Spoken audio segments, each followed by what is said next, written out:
दोस्तों आपको एक छोटी सी लेकिन बहुत ही इंटरेस्टिंग कहानी सुना रहा हूं, पूरी सुनी जाएगी। छोटी सी कहानी। एक बार क्या होता है, भगवान किशन और अर्जुन जंगल में घूम रहे होते हैं।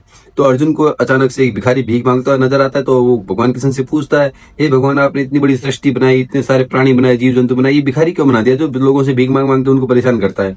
तो भगवान किशन उसकी बात का कोई जवाब नहीं देते और आगे चले जाते हैं। तो अर्जुन सोचता है क्यों ना मैं इस भिखारी की मदद कर दूं। तो उस भिखारी को बुलाता है, भिखारी इधर कम हियर। तो भिखारी चला जाता है। बोलता है, तू यार भीख क्यों मांगता है, तेरे हाथ पे तो सही सलामत है। तो भिखारी हाथ जोड़ता है, बोलता है, भगवान मेरे पास पैसा नहीं है, मैं गरीब हूँ, अपने वो सारे बहाने बताता है भिखारी उनको। तो अर्जुन बोलता है, रुक जरा। उसको एक सोने की पोटली देता है और बोलता है कि ये पकड़ सोने की पोटली, और कल से मुझे यहाँ नजर नहीं आना चाहिए, भीख मांगता हूँ, नहीं तो बहुत मानूंगा साले को। भिखारी पोटली पकड़ता है और चला जाता है भैया घर को। रास्ते पर सोचता रहता है, अब तो मैं घर बनाऊंगा, गाड़ी लूंगा, बड़े ऐशो आराम से रहूंगा। ये सोच ही रहा होता है कि अचानक से एक चोर आ जाता है और चोर उससे सोने की पोटली छीन लेता है और उसको बहुत मारता है, बहुत धुलाई करता है उसकी। अगले दिन किशन भगवान और अर्जुन फिर घूम रहे होते हैं। वही भिखारी फिर से नजर आ जाता है अर्जुन को। अर्जुन बोलता है, साला कल इसको मैंने सोने की पोटली दी, यार साला फिर भीख मांग रहा है। उसको बोलता है, इधर इधर इधर। भिखारी फिर आता है, बोलता है, साले कल तेरे को मैंने सोने की पोटली दी, इतने सारे सिक्के दी सोने के, और तू आज फिर भीख मांग रहा है। तो भिखारी हाथ जोड़ता है और अपनी व्यथा बताता है, भगवान आपने दिए तो थे, लेकिन मैं रास्ते से जा रहा था तो एक चोर मिल गया, भगवान पोटली तो ले गया और मेरी बहुत धुलाई करी उसने, बहुत मारा मुझे। तो अर्जुन को दया आती है और बोलता है, चल कोई नहीं, मैं तेरे को उससे भी महंगी चीज देता हूँ। चुटकी बजाते हैं, डायमंड आता है, डायमंड देते हैं उसको, ये पकड़ डायमंड, और अब ऐस कर, कल से भीख मांगता हूँ, नजर नहीं आना चाहिए मुझे। वो हीरे को लेके जाता है घर की तरफ और मन में विचार आते हैं अलग अलग, अब मैं बंगले बनाऊंगा, गाड़ियां लूंगा, नौकर चाकर होंगे, बड़े ऐसो आराम से अपनी जीवन व्यापन करूंगा।